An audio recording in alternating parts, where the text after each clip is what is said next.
শুভ সকাল বন্ধুরা। সকালে ঘুম থেকে উঠে ফ্রেশ হয়ে চিন্তা করলাম কি খাবো নাস্তা। ভুট্টা ছিল, ভুট্টা করতেছি।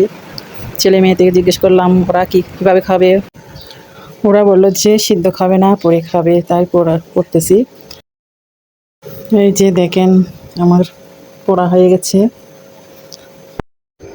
আজকে জানলাম যে সারাদিন গ্যাস থাকবে না, তাই আমাদের জন্য সিদ্ধ দিয়েছি। আমরা তো পোড়া খাই না, সাথে ডিমও দিয়ে দিচ্ছি সিদ্ধের জন্য।